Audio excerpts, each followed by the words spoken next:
Olá, nós vamos começar hoje mais um episódio do Pod Fértil, que é o podcast totalmente voltado para o mundo da reprodução humana, o mundo das tentantes, onde a gente entrega conteúdo de qualidade sobre todos os aspectos, as partes científicas, acadêmicas, de comportamento, enfim. Hoje eu estou muito feliz porque o convidado de hoje é o Dr. Marco Antônio Lourenço. Dr. Marco, meu amigo, nós vamos falar um pouco sobre a história da reprodução, como é que essa história começou, de fertilização in vitro, até um pouco antes, até o nosso momento atual e até o futuro, né? Qual é a perspectiva do futuro da reprodução assistida no mundo, no Brasil, na nossa região. Primeiro, obrigado, doutor Marco, pela presença, fico muito feliz de você estar aqui. Obrigado aí, Felipe. É bom estar aqui em Volta Redonda mais uma vez. Cada dia fico mais apaixonado aqui pela cidade, pelo carinho aí do acolhimento. Ótimo. Dr. Marco Lourenço é ginecologista, especialista em reprodução humana. Ele trabalha há mais de 30 anos no Instituto de Ginecologia da UFRJ. é, e, e nos anos 90 fez uma formação em reprodução humana. Ele teve em Valência, né? Hoje já era, né? Mas a Espanha é um expoente muito importante da reprodução humana no mundo. E eu queria que você começasse falando um pouco da história da reprodução humana, né? O que que mudou desde a primeira bebê de fertilização in vitro, como a gente chegou nesse bebê de reprodução assistida e o que que você está vendo de mudança, até porque você, na verdade, está há mais tempo, né? Quase uns 40 anos já nessa área. Na verdade, eu sempre fui apaixonado por medicina, comecei fazendo cirurgia geral e formei na UFRJ e voltei para ginecologia novamente, depois da residência de cirurgia geral, para o Instituto de Ginecologia. Naquela época, meu chefe era o professor Alípio, Augusto Camelo e o Pascoal, o professor Pascoal, que eu trabalhei quase que 20 anos com ele. Ele me levou para Valença, para a Faculdade de Medicina, demos aula lá 16 anos. E naquela época eu trabalhava em Valença e o Pascoal era amigo do professor Bonilla. Bonilla introduziu o ultrassom na América Latina, no final dos anos 80, início dos anos 90. Professor Bonilla, da Professor Dom Universidade de Fernando Valência. Bonilla Você Mussolis, trabalhava em Valença, mas você acabou indo indo para para a Universidade de Valência, na Valência. Espanha. É. Aham. Primeiro foi o Marco Araújo, que agora está em Sergipe, é um colega nosso que é especialista em ginecologia e ultrassonografia. E depois eu fui, né? O Pascoal tinha falado com o professor Bonilla que queria que eu fosse para lá para aprender ultrassom. Quando eu cheguei em Valência, ele tinha acabado de fundar o IVE. O IVE hoje é o maior centro de reprodução assistida do mundo. O professor Bonilla nos recebeu muito bem. Eu ia, inclusive, fazer consultório na casa dele toda semana, até porque tinha sido recomendado pelo professor Pascoal, pelo um grande amigo baiano, Luiz Eduardo, e o professor Bonilla fazia questão que a gente fosse aprender com ele, inclusive na clínica privada. E nos fins de semana a gente ia para o IVE, fazer inseminação, e as captações, punção para captação de óvulos para reprodução assistida. O IVE funcionava dentro da Universidade de Não, Valência? a Universidade de Valência também tinha um centro de reprodução. Ah, mas o IVE já era um serviço O IVE já particular era um serviço externo. particular e eu, inclusive, fui aluno oficial matriculado na Universidade de Valência, né? Quando eu fui para Valência, eu fui oficialmente, ingressei como aluno estrangeiro na Universidade de Valência e, e para fazer ultrassonografia, que a partir da qual aí depois a gente pode falar mais lá na frente, que foi o boom da reprodução assistida. E quando voltei, inclusive, fiquei responsável pelo serviço de ultrassonografia do Instituto de Ginecologia, até hoje, Da né? UFRJ no Rio Na de Janeiro. UFRJ. Até hoje estou lá, inclusive, né, faço a ultrassonografia da reprodução humana. E quando retornei de Valência, deu aquele calor, né, de ter, né, aprendido, acompanhado, né? Aprendido não é a palavra, seria, mas acompanhado o professor Bonilla, que realmente fundou o IVE, cujos dois assistentes era o Antônio Pellicer e o Pepe, né, o José Remoí, do qual sou amigo pessoal, inclusive, tenho muita gratidão de ter convivido com ele e aprendido muito. É, você foi em 92 para Espanha? 91, 92. 2 anos lá. Não, não. Eu fiz 91 e depois retornei em 92. 92. É. Quando você estava na universidade e no próprio serviço, você falava espanhol ou em português, em inglês? Portunhol. Portunhol. Portunhol O porque... pessoal na época não queria falar inglês lá não, falava Não, hoje. não, não falava inglês na Espanha. O Bonilla sempre gostou muito de falar português. Ele é apaixonado pelo Brasil, inclusive tem casa em Salvador, ali no litoral norte. Aliás, o único IVE no Brasil é em Salvador, né? O primeiro, depois eles abriram em São Paulo, né? E parece que desistiram aí do Brasil por questão de business e foram para os Estados Unidos, né? Virou IVE RMA, né? Sim. E quando eu voltei de Valência, não tinha nenhuma condição de montar serviço de alta complexidade no Rio. Continuei fazendo ali o beabá da baixa complexidade, né? Pacientes com coito programado, inseminação intrauterina, até mais ou menos 1998, quando a gente montou um centro de reprodução de alta complexidade. Mas por falar em história, né? Na verdade, o boom da reprodução humana foi na segunda metade do século XX, né? Principalmente nos anos 60, o, onde culminou em 78 com o nascimento da Louise Brown, em julho de 78, foi o primeiro bebê, né, nascido de reprodução assistida no mundo. Antes disso, o próprio Patrick Steptoe, que era um ginecologista inglês, e o Robert Edward, Bob Edward, Era um que era embriologista. um fisiologista É, e microbiologista. não Ele tinha tinha... nem esse termo de Não, embriologista não na época, tinha, né? né? Mas era, Ele começou lá na Escócia, né, em Edimburgo, fazendo fertilização em rato e experimental. Antes de 1978, ele foi para os Estados Unidos, trabalhou no serviço do grupo que realmente teve o primeiro bebê de proveito nos Estados Unidos, Norfolk. Norfolk. Mas ele não deu certo lá, não estava dando certo as fertilizações, não atingiam ao nascimento, e ele voltou para a Inglaterra e aí encontrou o Patrick Steptoe, que era um ginecologista que trabalhava no hospital na periferia de Londres, e eles, em conjunto, depois de muitas tentativas, tiveram o primeiro nascimento, que foi o Louise Brown. Na verdade, né, nesse mesmo momento, tinha vários grupos tentando conseguir um nascimento por fertilização in vitro, na Austrália, Nova Zelândia, nos Estados Unidos. Parece que a Austrália foi o primeiro que engravidou, né? Só que a gravidez não evoluiu, né? É, por- Acho que teve uma história assim, né? é, Porque a por- Louise Brown ficou famosa e foi um boom é, midiático, porque nasceu, né? de Nasceu, qualquer nasceu maneira, saudável. a própria comunidade científica já estava avançada em relação à inseminação e transferência de embrião em animal, né? Sim. Naquela época, a Austrália era o maior rebanho bovino do mundo. Hoje é o Brasil. Mas naquela época, nos anos 60, 70, final dos anos 50, 60, 70, a Austrália tinha o maior rebanho bovino do mundo. E, evidentemente, tinha muito experimento em animal, e isso foi transposto daí para a reprodução humana. Enfim, e evidentemente que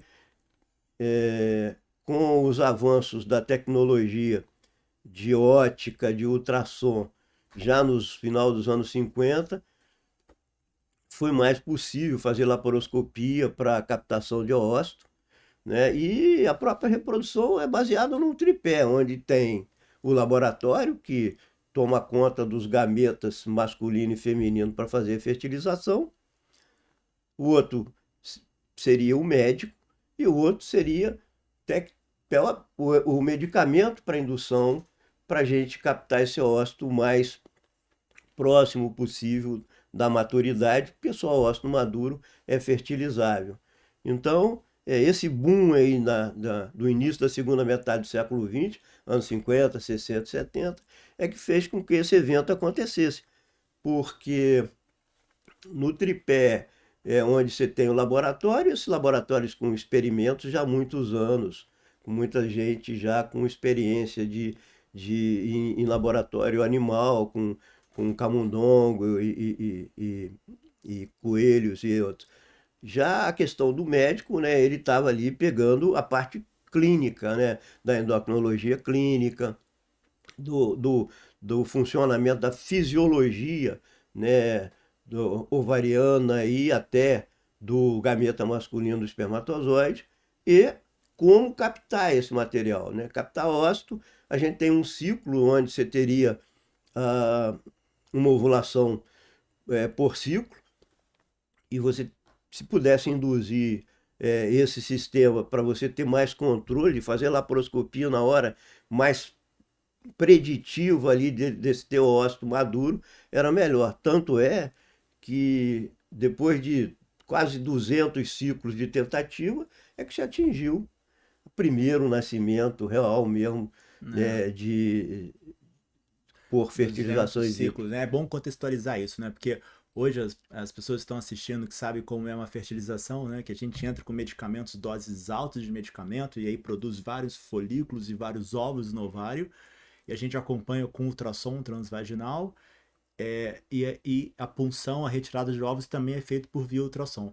Com a Louise Brown não foi nada disso, Nada né? disso, A nada. indução, provavelmente, se usou um medicamento, provavelmente foi o clomifeno, que é uma medicação que já usa desde os anos 60, que induz, mas ao mesmo tempo ele piora um pouco o endométrio, enfim.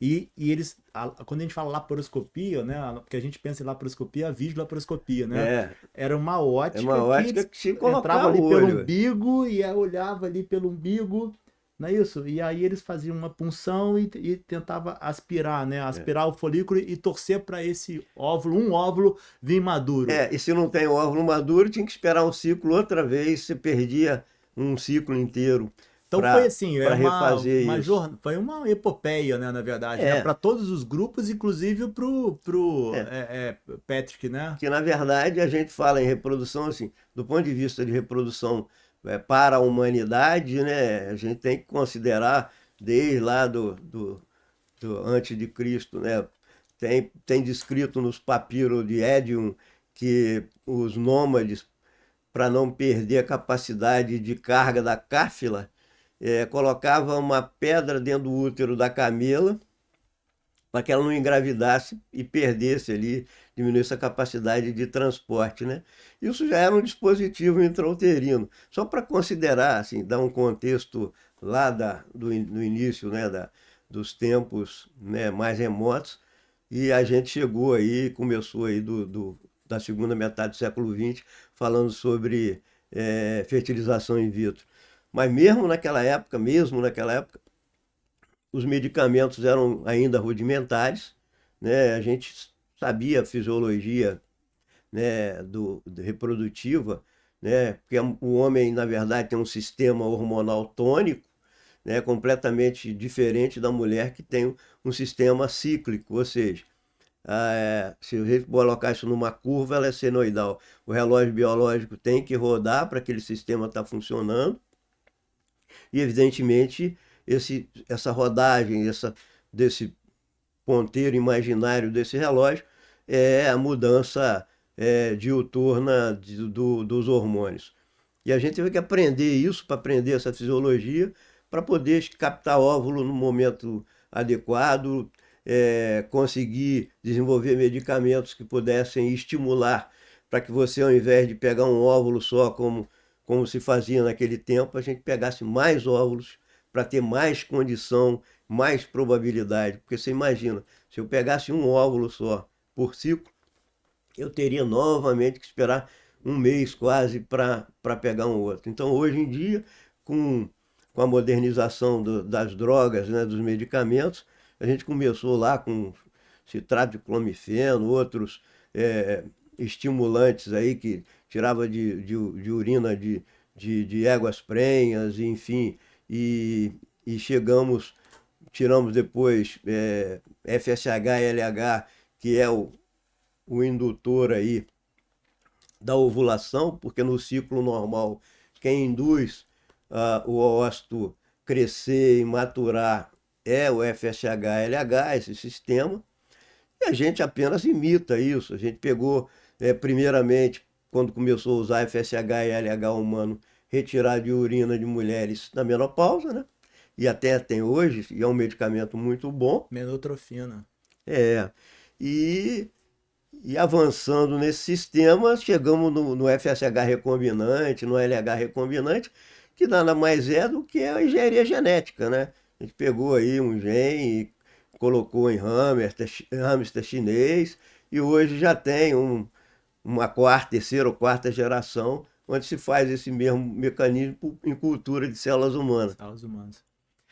E o que a gente está fazendo é imitar o sistema, ao invés da paciente usar só o FSH da paciente e o LH, a gente usa um exógeno.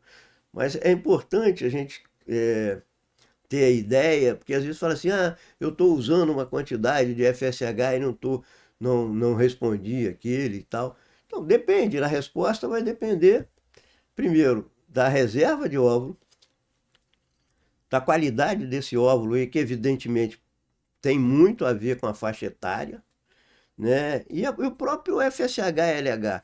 A gente tem que imaginar assim, por exemplo, muitas vezes a gente usa mecanismos e drogas para induzir o FSH próprio da paciente, e às vezes ele funciona melhor que o exógeno. Isso é bastante razoável a gente entender que é como se eu tivesse a paciente com LH próprio, é uma chave que veio da fábrica e encaixa melhor naquela fechadura dela do que uma cópia dessa chave. Sim. Que eu estou trazendo de fora para encaixar. Então, assim, mas é muito interessante isso, né? Às vezes a gente não entende muito porquê, mas... A gente está falando que diferença né? A gente está falando de engenharia genética, né? Comparando da epopeia e de todo esse trabalho e como foi difícil lá na época da Louise Brown.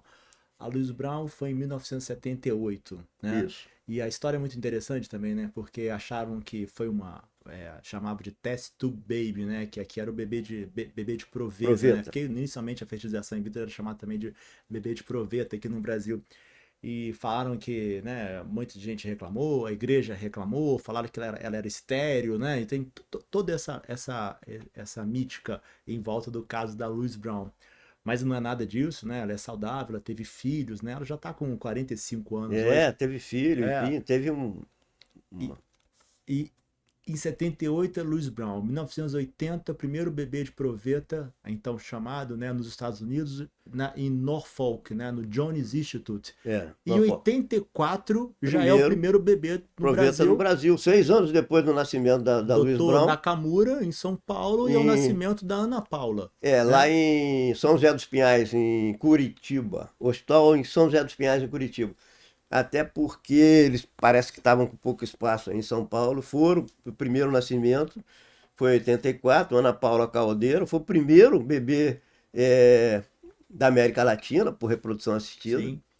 E, enfim, eu acho que foi um feito extremamente importante, principalmente para aqui no Brasil. Rápido, né? Muito rápido. 78, 80 nos Estados Unidos, 84. 6 anos depois do primeiro na Inglaterra, primeiro do mundo, a gente fez aqui, né? A gente, engraçado, no Brasil. que o primeiro grupo aí que trabalhou com reprodução, porque, na verdade, a ginecologia tem uma conotação muito interessante, né? Por exemplo, nos anos 40, 50, não tinha ginecologista, né? Tinha médicos de senhoras, né? E com o passar do tempo, a obstetrícia e ginecologia, primeiro ela ali, a escola francesa, né? E tinha médico de senhoras, e esses cirurgiões que tinham mais habilidade, gostavam mais de trabalhar com cirurgia pélvica, a cirurgia pélvica feminina, acabaram desenvolvendo a parte da ginecologia, né? A gente vai conversando, jogando conversa aqui e Ah, as coisas não têm um trilho muito certinho, porque ciência não tem um trilho, né? Ciência é uma coisa que é observacional. mas eu Então, gostei de você ter falado isso, né? Porque assim, o fenômeno, né? Esse impacto, o nascimento do primeiro bebê de proveta no mundo, Inglaterra, 1978. E você contextualizou, né? Isso veio dos avanços da após a Segunda Guerra, que tem a ver com a melhora da qualidade ótica, né? Porque não foi feito com ultrassom, tem um pouco também com o desenvolvimento da própria medicina, da fisiologia, né? Porque foi um ginecologista e um fisiologista. é, E e, aí a gente tem essa parte dessa fertilização inicial, que a ideia era retirar o óvulo e a gente misturava com uma gota de sêmen, né? De sêmen concentrado. E esse próprio espermatozoide entrada dentro do óvulo, né? E formava e a fertilização, que hoje a gente chama de fertilização clássica. é, Eu queria que você explicasse um pouco, doutor Marcos, sobre essa mudança da fertilização in vitro clássica por o que aconteceu em 92. Assim, uhum, isso também eu acho que é uma primeira grande, né, o primeiro impacto da reprodução no mundo foi o nascimento da Louise Brown, 78. Depois a gente tem a questão da própria, né, em 92, até com o avançar, quer dizer, já avançou bastante claro. medicamento, mas explica um pouco em 92 o que que é essa grande mudança. É, na verdade, isso daí é o caminho, né? A gente falou que não, há pouco falei que não tem uma trilha certinha, e não tem mesmo, mas a partir do momento que nasce, o primeiro nascimento da Louise Brown, o que aconteceu foi que muito, 10 anos depois, um pouco antes, 10 anos depois, 85, 86, já estavam tentando fazer captação de ósseo por ultrassonografia. As primeiras captações por ultrassonografia abdominal, muitas vezes transvesical, inclusive, porque usava-se estímulo para aumentar o número de óvulos, de folículos, e a captação era transabdominal, até porque nesse momento ainda não tinha um transdutor endocavitário, né? Logo a seguir, os transdutores endocavitários se estabeleceram já em série, com saída de máquina em série, e aí foi o boom para captação muito mais fácil de óvulos, né? De óvulos, de óvulos e aspirando folículos, e fez com que esse novo universo tivesse um avanço extraordinário. Junto disso, os meios de culturas, né? Porque já no final dos anos, início dos anos 80, ali no meio, acho que, se não me falha a memória, um meio importante, que era o HTF, o HTF, que é Human Tubal Fluid, é um meio parecido ali, ou que pudesse mimetizar o ambiente da tuba. Lembrando que a fertilização natural ocorre dentro da trompa, né? Dentro da tuba Exatamente. uterina, porque a gente tem a sensação, às vezes, que está dentro do útero, mas ainda dá dentro da trompa e depois que chega dentro do útero, né? Então, É, o meio de cultura tinha que se perfeito. mimetizar, se assemelhar com Para o ambiente, com para as ele achar que substâncias estava ali químicas que ele naquele estava ambiente. achando que ele estava dentro da Na verdade, trompa, o que a gente faz é imitar o mesmo, né? A tempo gente imita inteiro. o útero para ter esse material desenvolvendo extra corporal. Eu tenho que imitar o sistema que mais próximo possível de que encontraria ali dentro do corpo humano. E nesse momento, assim, o critério de inclusão para paciente para reprodução assistida, né, para FIV, mesmo que fosse pegar o óvulo, botar o espermatozoide para namorar ali esse ovinho, para depois, no outro dia, ser denudado, ou ser denudado é limpar aquele óvulo, porque o óvulo ele vem com uma proteção, né, cheio de outras células, que a gente chama células da granulosa, que envolve o óvulo, como se fosse uma bola que tivesse toda protegida por uma capa. A gente tem que tirar tudo aquilo para verificar se houve a fertilização. Então, para esse evento, eu precisava de ter óvulo, que eu não sabia se ele estava bom ou não estava, se ele estava maduro ou não estava, porque o critério de avaliação morfológica do óvulo se ele está em metáfase 2 ou não, que é quando ele está maduro, eu teria que tirar essa capa dele, e A eu não gente tiro a fala, né, capa, não tirava a capa. só contextualizar, quando a gente está fazendo essas captações, a gente fala o óvulo está maduro, não está maduro, está em M2, não está em M2, né? Está Exato. maduro, tecnicamente está em metáfase 2, que nem sempre foi tão fácil ver isso, né? Isso que você está falando, né? Pois é, e porque nesse momento eu só tinha como fazer reprodução assistida se o casal tivesse óvulo e espermatozoide com motilidade. Espermatozoide andando. Porque eu precisava de colocar esse ócito, que é dentro de uma microgota, é um meio de cultura, e ali colocasse uma concentração de espermatozoide para que esse espermatozoide entrasse dentro desse óvulo e fizesse a fertilização, como ele faz dentro da trompa, Daí o termo, né? Fertilização in in vitro, como vitro. se fosse em cima de uma Uma plaquinha aquecida de Porque vidro, né? o proveta, né, caiu em desuso, porque a gente nem usa uma proveta no sentido clássico Proveta ali, é aquele que hoje é tubinho, uma né? É, o placa. proveta é aquele tubinho, né? Tipo de laboratório, né? Aquele tubinho, né? O que a gente usa hoje é uma placa, Uma né, e placa. coloca um monte de microgotas ali, de meio, e dentro ali a gente coloca o ócito com o espermatozoide. Aí depende, tem vários tipos de placa, coloca um fossozinho que fica mais fácil de depois você pegar aquilo, material, mas enfim, eu precisava de ter o espermatozoide andando.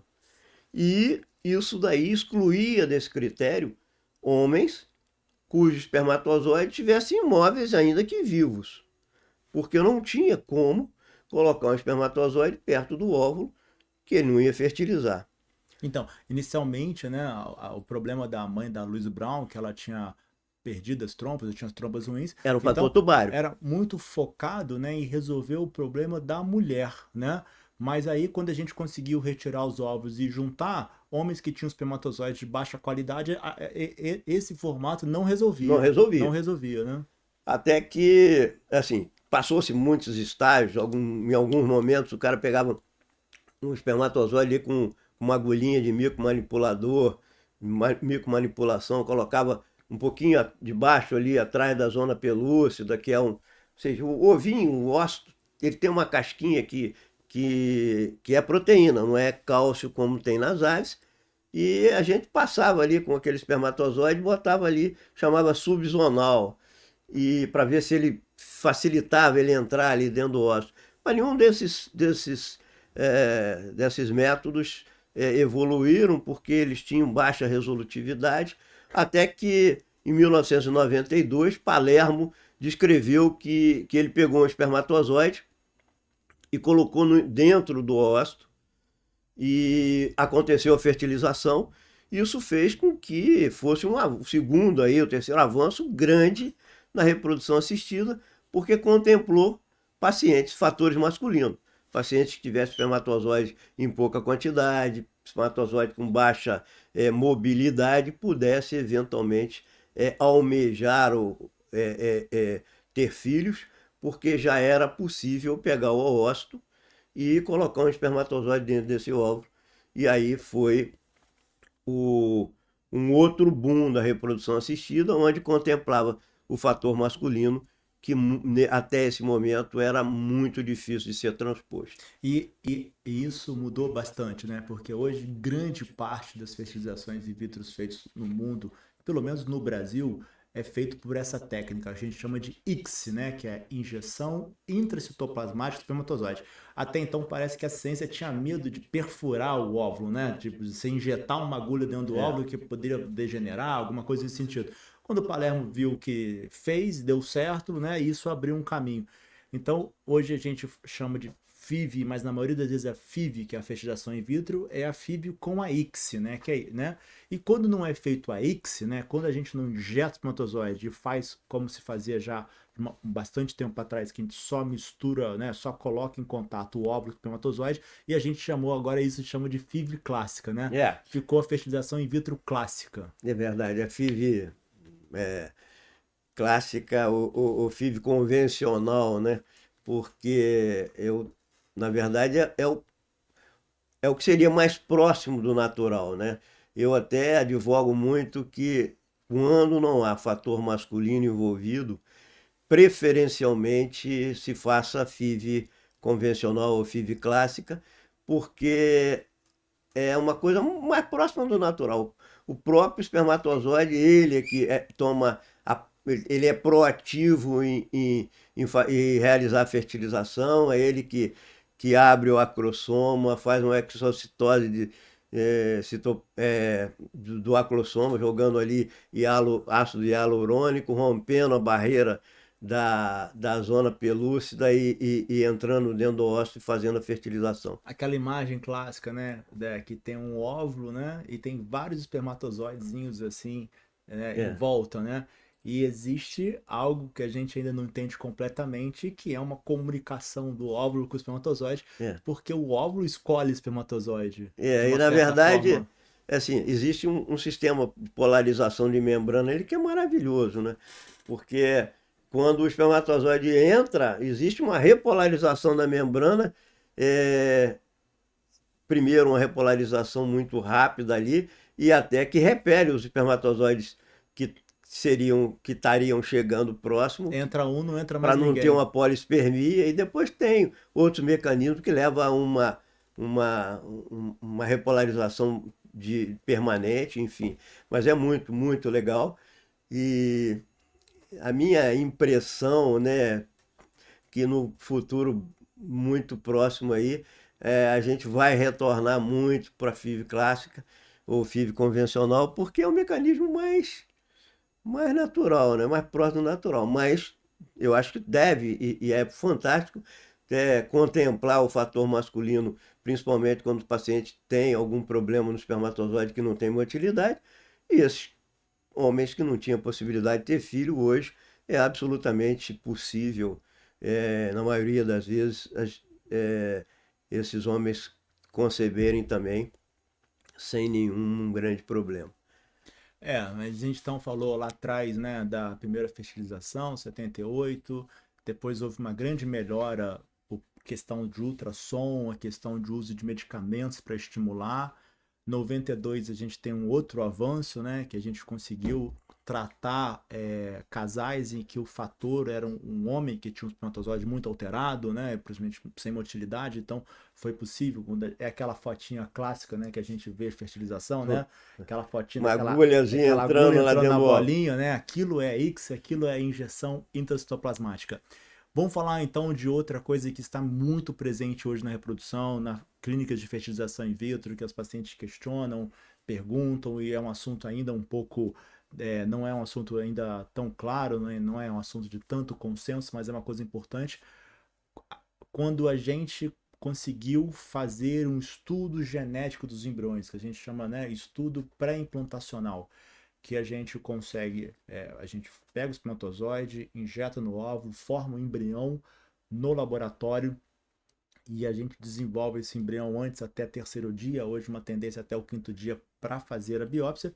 E aí, né, a embriologista retira um pouquinho dessas células e manda essas células para fazer um estudo genético.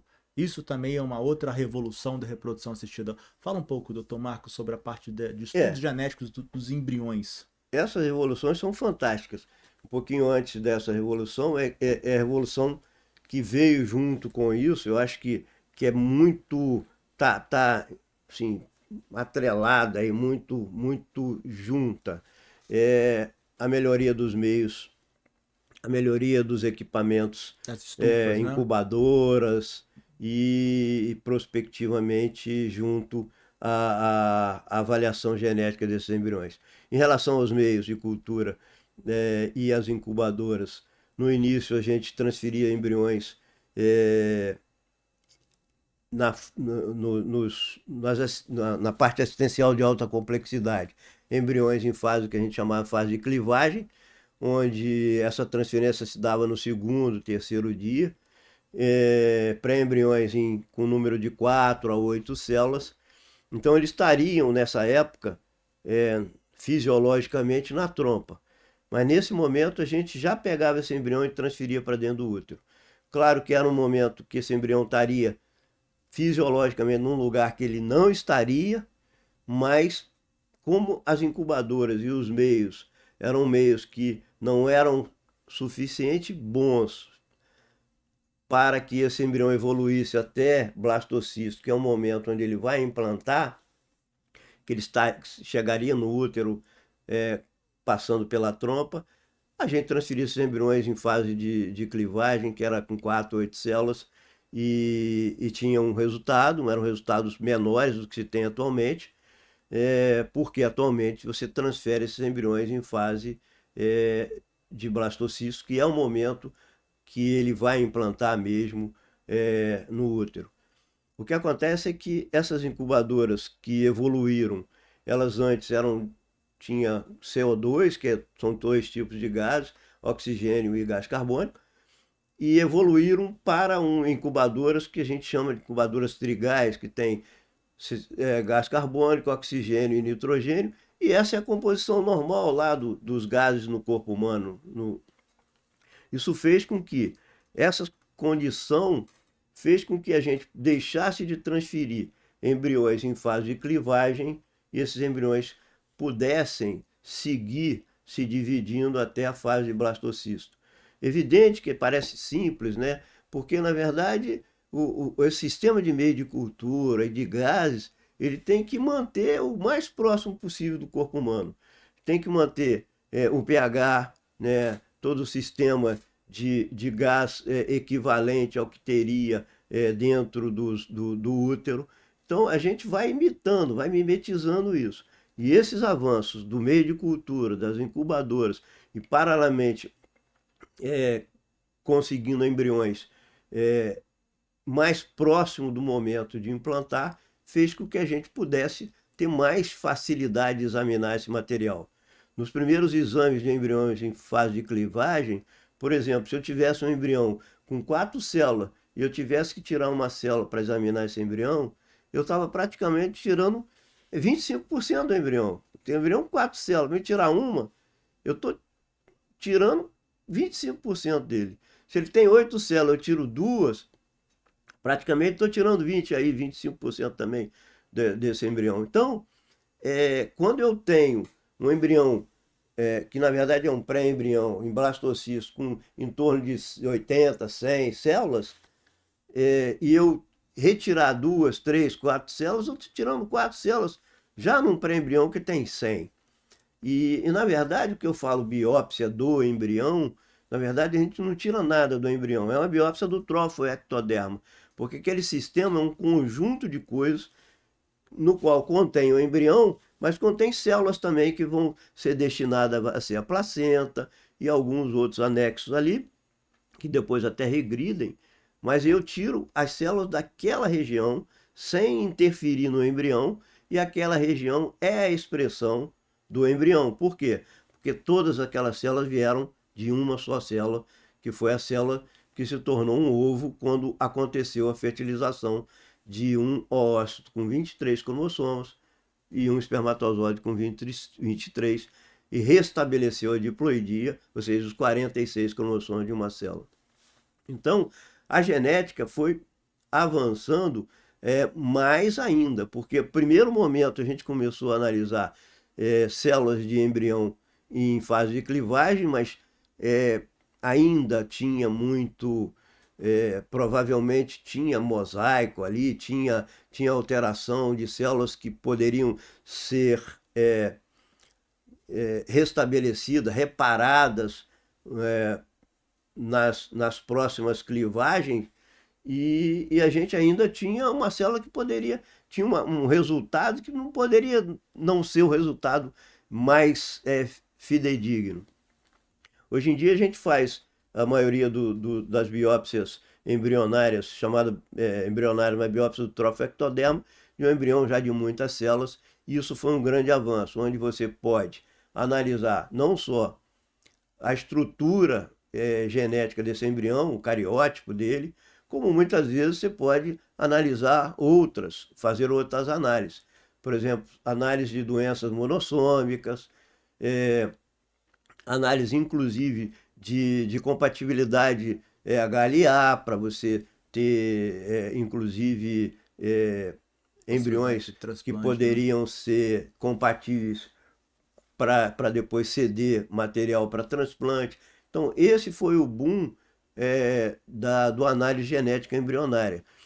No entanto, é extremamente controverso, porque tem problemas religiosos, tem problemas é, é, de foro íntimo pessoal, de não querer deixar um material desse ser examinado, ser invadido, porque, queira ou não, é uma invasão. E a gente entende tudo, e tem que sempre ter o consentimento para que esses eventos sejam realizados. Mas é um avanço importante e a gente não pode deixar de considerar isso. Acho interessante o que você falou, né? Que a gente faz a biópsia, né? E aí a gente manda para um laboratório de genética, né? E esse laboratório vai avaliar se aquelas células estão alteradas geneticamente, né? Avaliando principalmente a questão cromossômica, né? Pensar no estudo chamado PGTA, que é o mais, né, utilizado, ou se essas células estão normais, a parte cromossômica está normal. Mas é que você tocou no termo mosaico. Às vezes acontece, né, que parte das células que foram avaliadas estão normais e parte das células estão alteradas. E até um tempo atrás a gente tinha muita dificuldade de entender, né? Quer dizer, tem várias células normais e tem algumas células alteradas. Esse embrião está normal ou esse embrião está alterado? Então isso é o chamado embrião mosaico, né? É, E isso melhorou, né? Passou uma época confusa, né? E parece que hoje as coisas estão ficando mais claras. Explica um pouco pra gente como que melhorou também essa avaliação desses embriões mosaicos. na verdade, essas alterações celulares são comuns, né? Na divisão celular. Nós estamos falando especificamente na espécie humana, mas em todos os mamíferos aí é absolutamente possível. A questão é, quando você está com um material embrionário em laboratório se dividindo ali, muito provavelmente vai ter células que não se dividem adequadamente por um monte de razões ali é, daquele sistema, daquele ambiente, enfim, daquele próprio ser que está ali, né? E muitas dessas células, do ponto de vista de real, elas provavelmente elas são isoladas, né? O embrião deve ter essa capacidade de reparo, onde isola células que não estão boas e, evidentemente, cursa normalmente com as células que estão normais. E o que é mosaico é um pouco complexo de entender, porque se eu tenho um universo, por exemplo, de 100 células e tenho nesse universo 80% das células normais e 20% de células que não estão normais do ponto de vista estrutural, enfim, com os cromossomas, eu vou ter que dizer aquela análise que eu estou fazendo naquele universo de 100 células ali, eu tenho células que não são iguais. Então é um mosaico, ela misturou ali. A questão é, qual é a quantidade de células alteradas que eu tenho naquele universo, né? Então, por exemplo, divide-se na análise genética em mosaico de baixo grau, de médio, de alto grau, ou seja, quando tem muitas células alteradas, quando tem mais ou menos e quando tem muito poucas células alteradas. O grande problema é qual o destino que a gente dá para esse material, não material no sentido grosseiro, material no sentido material biológico vivo, né? Se transfere um embrião mosaico, se não transfere um embrião mosaico, qual é o embrião mosaico que poderia ser eleito para ser transferido para dentro de um útero com uma relativa segurança, e o que é relativo dentro desse universo onde a gente está ajudando a planejar famílias, né? E a gente lida muito com o futuro das pessoas. E a gente tem que ter essa consciência. É a consciência de não apenas trabalhar como um cientista que esteja alheio ao universo que ele está inserido, na sociedade, nos costumes, em toda a situação. E isso não é fácil, né? Isso tem que ser discutido individualmente com cada grupo, com cada casal, com cada pessoa, né, Claro, Felipe? claro, é. Porque é uma questão que não é fácil de resolver. E isso, a questão do mosaico, né? Lembrar que parece que é relativamente recente, né? que os laboratórios de genética conseguiram Porque a entender gente um não, pouco mais, até então não se sabia, né? não E muitos conseguia. embriões que eram mosaicos, na verdade, não foram utilizados, né? Enfim, foram descartados, isso é um fato, e que depois poderia ser um embrião, um bebê viável, enfim, uma É, criança.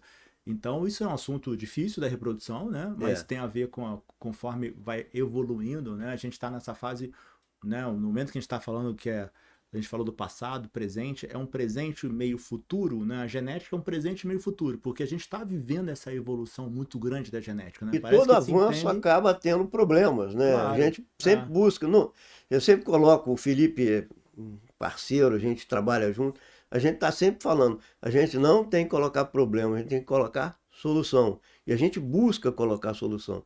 Mas quando você está propondo solução, na verdade, você propõe para alguma coisa que é um problema. Então a gente às vezes também tem que considerar isso, né? Quais são esses problemas que tem que ser proposto solução. Principalmente porque nós não decidimos absolutamente nada. Nós somos um instrumento de intermediário, né, que tem conhecimento para ajudar as pessoas, ajudar os casais e a gente está aqui para também ouvir, aprender, discutir, evidentemente fazer o que for melhor dentro do momento, né, que a gente também está inserido. Porque a gente também tem que ter consciência que muitas coisas que a gente faz hoje, amanhã pode estar fazendo com diferente, né? certeza, com Esse certeza. avanço, ele é A gente diuturno. divide, conversa com os pacientes, né? Todo especialista de reprodução conversa ou deveria conversar exatamente isso, né? Olha, esse é um caminho, esse é outro caminho, parece que isso é dessa forma. E algumas coisas que elas perguntam pra a gente fala, a gente não sabe. Da A mesma gente não maneira que sabe, a ciência não sabe exatamente isso, né? Da mesma maneira que a reprodução hoje não ficou mais só com solução para casais, especificamente inférteis, né? É importante falar isso, né? Assim, é, quando a gente também está contextualizando a reprodução humana hoje, né? Que a gente ainda vai falar do futuro da reprodução, mas ainda tem muita coisa para falar. Mudou muito, né? Desde dos casais lá dos Estados Unidos, da Inglaterra e da primeira bebê, que era um casal dito, né? Entre aspas, tradicional, né? Ou o homem ou a mulher tinha um problema. E hoje o perfil dos nossos pacientes mudaram muito na clínica, né, Marco? Fala um pouco sobre a questão É, dos relacionamentos homoafetivos, da pessoa solteira, a própria questão também um pouco das que procuram a clínica para simplesmente preservar a fertilidade. Eu acho que esses são assuntos bem legais para a gente falar também. na verdade a gente vai contextualizando as coisas e às vezes tem que voltar um pouquinho para a gente retomar lá na frente. Primeiro foi ótima essa pergunta sua, mas a gente tem que também lembrar que à medida que o tempo vai passando ali, a gente vai vendo que a gente chegou aqui, mas a gente passou por um monte de coisas. É, primeiro, bebê de proveta, né? Hoje, por fertilização in vitro, reprodução assistida, que é o nome hum, atual, é, foi na Europa insular, lá na Inglaterra. Depois a Europa continental tomou ali a, a dianteira por um monte de fatores mais de tecnologia. Não que a Inglaterra não tivesse, mas é, eles têm uma coisa importante, né? Que é Edimburgo, lá na universidade, lá na Escócia, inclusive Ovelha Dolly foi de lá, né? Foi a Primeiro primeira clonagem, né, no clonagem, né? mundo, E foi o berço 97. foi o berço do Bob Edward, que foi o fisiologista que teve ação lá com o ginecologista, o Steptoe, lá para fazer o primeiro bebê de proveta. Mas é importante que, como o ultrassom fez o boom da reprodução assistida, ultrassom e a ótica, né? É, os caras que faziam muito, muito bem ótica na Europa continental eram os franceses, né? Jacques Cohen, Friedman, aqueles grupos todos ali, e tantos outros que não dá para falar todos, excelentes, né? O pessoal do ultrassom, né? Que o próprio Dom Fernando Munila Mussolles, que fundou o IVE lá com o PLC e com o Remoí, e E o ultrassom fez esse boom. E talvez não seja é, é, difícil de explicar por que que o IVE hoje é o maior centro do mundo. Porque os espanhóis faziam ultrassom muito bem. Entendeu? Eu quando cheguei lá na Espanha, que o ultrassom endocavitário estava começando, né, praticamente não tinha no Brasil, e é o que eles faziam. E a captação de ósseo por via endocavitária, transvaginal, é que fez o boom da reprodução assistida. Então você vê, né, os franceses fazendo videoestereoscopia, videolaparoscopia muito bem, captando ósseo também.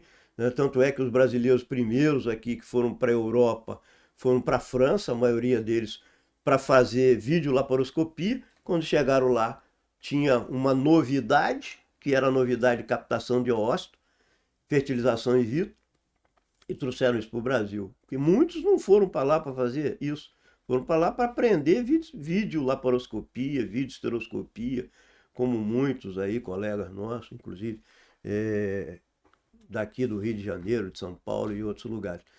E aí, quando a gente chegou aqui na parte mais, né, atual, a gente prospectivamente foi aprendendo a melhorar esse sistema que a gente tinha no primeiro momento para mulheres que tinham uma infertilidade, uma subfertilidade, depois para os homens com X, e ampliou o leque de assistência para, primeiro, preservação da fertilidade, né?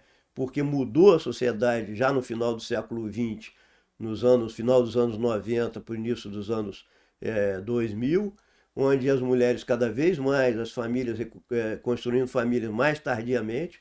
A gente tem um problema, né, Felipe, fisiológico com as meninas que nascem com os óvulos, né? E evidentemente não tem reposição à medida que o tempo passa. Esses óvulos envelhecem e aí, se vai ter filho mais tardiamente, né, Felipe, acaba tendo problemas eventuais para gestar, porque os óvulos já estão mais velhos. E aí a gente tem o seguinte: ou engravida mais precocemente, não demorando tanto, ou guardando o óvulo, que seria uma maneira de preservar a fertilidade. Então a gente saiu de uma fertilização para criopreservação de óvulo. A criopreservação de óvulo ela avançou muito, muito no finalzinho da década de 90, no início dos anos 2000. Principalmente a Itália não podia guardar embriões. Há muitos pesquisando no mundo inteiro, né, os primeiros trabalhos não só na Ásia, na Europa, na Itália, com a Eleonora Porco, que começou com criopreservação de óvulos, primeiro criopreservação lenta, que era muito difícil, porque para criopreservar material biológico a gente tem que desidratá-los. Para desidratar, você tem que ter alguma coisa que entra no lugar dessa desidratação, é tirar a água. Tem que ter um crioprotetor que seja suficientemente capaz de tirar toda essa água de dentro dessa célula e entrar nela e proteger e não ser tóxico. Era muito complexo. À medida que o tempo foi passando, a gente, por necessidade mesmo, foi evoluindo para a criopreservação de material biológico, de célula, de ósseo, mas ainda criopreservação lenta, que demorava às vezes 6, 8 horas para criopreservar uma célula, até que, num determinado momento, criou-se um meio que podia ser vitrificado ao invés de ser criopreservado lento. Então saímos da criopreservação lenta para rápido e o resultado foi muito melhor. A grande questão da criopreservação lenta é que para tirar todos as moléculas de água dentro de uma célula, às vezes ficavam pequenas moléculas e quando aquilo congelava, formava cristais de gelo, e esses cristais de gelo quebravam as organelas intracelulares. E aí, quando descongelava, não sobrevivia. Com a vitrificação, esse mecanismo fisiológico mudou, né, como se fosse vitrificar mesmo, e esse sistema ficava mais protegido, com menos capacidade de ter cristais de gelo para quebrar organelas intracelulares e a sobrevivência ficou maior. Então a gente saiu da fertilização para a criopreservação de óvulos nas meninas, não só social, que seriam aquelas mulheres mais velhas, 36, 37 anos. O ideal é congelar, criopreservar ou congelar até 34, e mais mulheres que não tinham a curto ou médio prazo intenção de engravidar, guardavam seus óvulos. Além disso, a criopreservação terapêutica, né? Pacientes oncológicos iam se submeter a tratamentos quimioterápicos. A gente sabe que a quimioterapia, alguns agentes, principalmente os alquilantes, eles são citotóxicos, e a gente criopreserva essas células com muita segurança hoje, atualmente, inclusive pacientes com câncer de mama, com tumores receptores positivos. A gente tem mecanismo de não deixar essa quantidade de hormônio durante a indução subir e proteger essas pacientes com um resultado muito bom. Falou interessante, você fala do congelamento de óvulos oncológico, né? Para pacientes com câncer é muito comum, né? Parece que é até o início, né? Isso começa com a Sociedade Americana de Oncologia, lá nos anos 70, anos 80, se preocupando, né, com a fertilidade das pacientes, né, pós-quimioterapia. E de repente a gente tem, nos últimos anos, um fenômeno, né? Cada vez mulheres mais jovens com câncer de mama. E são as mulheres mais jovens com câncer de mama que ainda não têm seus filhos, podem não tá Fundamental, casada. ótima essa Não lembrança é isso? sua, Isso é muito claro. interessante. Quer dizer, acho que a preservação oncológica, né, a preservação do óvulo, ele vem inicialmente bem do câncer, praticamente, né? Principalmente do câncer de mama. E depois migrou para a questão social, né? Exatamente. Você estava falando da diferença das mulheres, né? Que os ovos diminuem, né? A gente, na verdade, as mulheres é totalmente diferente, né? Que os homens a cada 90, 100, 110 dias tem uma renovação dos espermatozoides, as mulheres vão perdendo em quantidade e qualidade. Qualidade e quantidade. E o melhor momento de engravidar é de 18 a 30, né? O auge da fertilidade. Só que 18 a 30 hoje as mulheres não querem engravidar, estão focadas em estudo, né? E esse que é o grande dilema, né, da preservação social. Eu estou acostumado a falar o seguinte, a gente mudou a sociedade, essa é a sociedade do século XXI, e não avisou a biologia, né? Um amigo falava isso sempre, eu sempre replico isso daí, vou copiando, porque o que acontece parece que o diagnóstico precoce do câncer está cada vez mais precoce, pode ser, provavelmente é. Além disso, o modelo de costumes da sociedade também poderia estar propiciando maior incidência de câncer, ou mais rapidamente aparecia um câncer que iria aparecer mais lá no futuro, pelos hábitos, ele aparece mais precocemente. Todas essas situações são possíveis, a gente não sabe qual é, mas essas pacientes, muitas vezes, como o Felipe falou, não têm a prole definida ou nem têm o primeiro filho ainda. Nem são casadas, nem têm parceiros. E a maioria delas não vai morrer disso, né? Então, além de ter o diagnóstico aumentado mais precocemente, a terapêutica também está mais eficiente. Isso fez com que muitas dessas mulheres, eu mesmo já peguei, que não tinha informação, não tiveram a oportunidade de preservar óvulo, chegaram depois e queriam ter filhos e não podiam. Engraçado que uma história, parece... eu recebi uma vez uma paciente, que 10, 15 anos atrás, que ela falou, olha, que tinha tudo na vida, tinha recebido um presente divino de ter sobrevivido a um câncer de mama, mas que ela estava como uma mulher infeliz que não podia ter filho porque não tinha tido a oportunidade de preservar os óvulos. Com o advento da ovodoação, que é uma realidade também no nosso meio, porque a gente tem ainda uma geração de mulheres que não tiveram a oportunidade, né, Felipe, de ter informação, de ter oportunidade de guardar óvulo. Até porque criopreservação de óvulo é recente, né? Eu estava contando que no final de 98, 99, a gente não sabia criopreservar óvulo. A gente, a comunidade científica, existia criopreservação, mas ela não tinha protocolo estabelecido. Os resultados Então, eram muito a ruins, né? gente oferecia ainda como uma coisa experimental.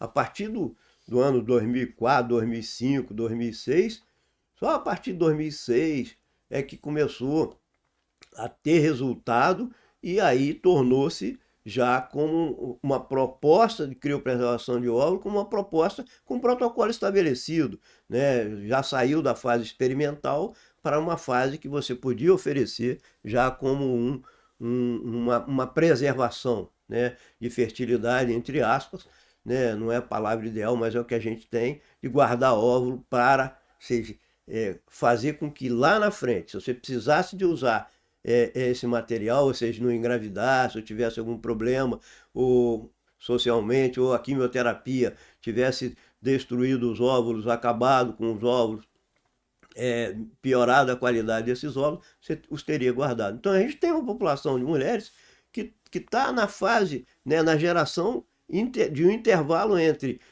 sem informação e o início da informação. Porque daqui para frente, eu acredito que a maioria das mulheres não vão ter muito esse problema, porque cada vez mais vão estar sendo informadas da possibilidade de criopreservar óvulos. Esse é o princípio do nosso Pod Fértil, É, né? Informar coisas assim. e evidentemente lá na frente não chegar é, com essa triste, né, é, queixa de que tinha tido esse presente de Deus e mais queria ter filho. Infelizmente, essa paciente já tem filho, engravidou depois de ter tido um câncer de mama, ter sido tratada. Ela teve um filho e depois teve o segundo filho. Eu até brinquei com ela, falei, olha, mas não tá bom só. Não, não. Claro que tudo isso a gente tem que ter todo o sistema de avaliação com oncologista, clínico, discutir quais são os prós e os contras da gente transferir um embrião para um segundo embrião para uma paciente que teve câncer de mama e que está naquele momento com critério de cura, mas a gente também tem que considerar que as pessoas vivem, que o mundo anda, que a vida é prospectiva, é de hoje para frente, e a gente também tem que considerar tudo riscos e benefícios e colocar para os pacientes, né, nossos pacientes, e eles têm também direito, né? Ela está muito bem, já teve o segundo filho, está ótimo, e enfim, a gente tem que entender isso. Claro, eu tenho paciente que criopreservou o óvulo e pereceu da doença, tem, mas olha, das que eu tenho assim visto, do ponto de vista estatístico é muito pequeno. A gente em ciência fala, não tem significância estatística. Não é que não tenha significância essa paciente não ter sobrevivido à doença. Não é isso que eu estou dizendo. Estou dizendo que do ponto de vista estatístico, a quantidade de paciente que depois não usa esse óvulo se precisar é extremamente pequena nesse momento, na minha experiência. Excelente explicação, excelente mesmo. É assim, a ideia é essa, né? A ideia do nosso podcast, o Pod Fértil, é levar essa informação, né? Por todos os caminhos, né? Todas as redes sociais, os pacientes entenderem cada vez mais que existe uma época ideal para ter filhos, existe uma época ideal para engravidar, existe uma questão de qualidade do óvulo, existe uma época que existe maior chance ou menor chance de abortamento, maior chance ou menor chance de engravidar, maior chance ou menor chance de ter um bebê com um problema. Então isso é importante, essa informação, né? É, O primeiro papel do médico é informar, né? Por todos os caminhos, né? E os casais ou a mulher que está buscando isso definir o que é melhor para ela, o que é mais razoável. Então, Marco, nós falamos então do passado, do presente. Vamos falar um pouquinho do futuro, né? O que você acha relacionado ao futuro da reprodução assistida, né? A gente acha que a genética vai evoluir cada vez mais, mas algumas coisas também sobre essas incubadoras que acopladas à inteligência artificial, né, as incubadoras chamadas time lapse, né, que vai fazendo aqueles vídeos, né, e consegue ter mais informação que você acha desse É, caminho que é por aí, é o é futuro? fantástico, porque a gente estava discutindo, nós colocamos aqui a evolução das incubadoras, onde a gente transferia embrião em fase de clivagem, com 4, 8 células, no segundo, terceiro dia, depois no quinto dia em fase de baixo cisto, quinto, sexto dia, enfim. E até porque as incubadoras evoluíram, estão mais próximas cada vez mais de mimetizar ali aquele ambiente uterino, e agora a gente chegou à era da inteligência artificial, onde você tem incubadoras exatamente igual a essas que eu coloquei aí, com essa trigás, com essa situação onde é, consegue mimetizar ali o útero, mas além disso com uma câmera para monitorar toda a evolução desse embrião, ou seja, desde o momento ali da fertilização desse embrião, é uma microcâmera, uma câmera que consegue avaliar microscopicamente a fertilização, as clivagens, ou seja, clivagens são as divisões celulares. A diferença de mitose, que é uma divisão celular de uma célula que tem 46 cromossomos, para uma célula de um ovo, né, embrionária, é que aquela célula ela não dá outra célula do mesmo tamanho, como eu tinha falado lá anteriormente. É um maciço que vai dividindo e as células vão ficando ali dentro daquela massa. Aquela massa ela continua a mesma e as células vão diminuindo. Então, à medida que essa célula vai dividindo, aquele material ali está todo monitorado por uma microcâmera que depois ela é colocada num sistema de computação, onde ele vai analisar todo aquele crescimento e vai nos dar, inclusive, qual é o padrão de crescimento daquela célula, como é que ele aconteceu, quais foram as células que tiveram irregularidade no crescimento, e depois, por um algoritmo ali, ele vai dizer qual seria, teoricamente, o melhor embrião a ser transferido. A inteligência artificial, né? A gente está falando de inteligência artificial. Isso é um aspecto, né? Um aspecto é no desenvolvimento do embrião, vão ter outros dentro da reprodução. Mas a inteligência artificial é um fenômeno que tem tão futuro, né? É Não, é agora. presente, Tá né? aí o chat GPT, na verdade, né? A inteligência artificial está sendo usada para uma porção de coisas. Era inevitável que a fertilização, a reprodução assistida, que é algo tão tecnológico, tão rápido, que a inteligência artificial não entrasse, né? E ela entrou, né? É um fato. A gente ainda não tem muitas informações, né, dos resultados, até que ponto neste momento está aumentando os resultados do tratamento, mas a gente sabe que é um caminho inevitável. A inteligência artificial não só na reprodução assistida, mas em toda a medicina, em todas as áreas, né? Todas as áreas, né? E junto a essa inteligência artificial que monitora esse embrião, ainda tem-se a capacidade de avaliar aquele meio onde ele está inserido ali, como é que funciona o catabolismo dele, quais são as substâncias ali excretadas por aquele embrião, e analisando essas substâncias, é um metabolismo, né? Metaboloma, a gente pudesse também ver o embrião que teria melhor qualidade pelo próprio catabolismo ali dele, pelo próprio sistema dele de progressão, de divisão celular. Então a gente tem a situação morfológica ali, que é a análise da microcâmera, analisando aquele sistema só como ele aconteceu, né? Cresceu, duplicou, quadruplicou e sucessivamente. E também tem uma análise bioquímica ali, biomolecular daquele meio onde aquele embrião está inserido, que seriam os metabolomas, que também agregariam valor nesse sistema. Então está muito tecnológico, né? Evidente que isso é uma situação que é presente, embora algumas vão prospectivamente no futuro nos dar muito e muito e muito mais informações. Eu acho que é isso, né, doutor Marco? E evidentemente que essa situação a gente vai cada dia trazendo mais para vocês.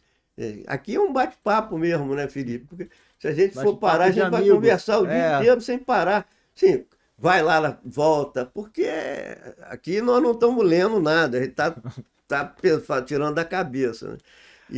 Mas é legal, Mas a né? A ideia era gente essa. discutir, conversar sobre isso. A ideia era essa mesmo. Porque Eu queria conversar contigo, que é algo que tem esse conhecimento, uma enciclopédia da reprodução assistida, tem essa história, já está há bastante tempo nessa área, tem essa vivência da Espanha no momento que estava começando, né, uma reprodução humana mais avançada na Espanha, na Europa, e está dentro da universidade, está dentro do Instituto de Ginecologia da FRJ. Nós trabalhamos juntos hoje.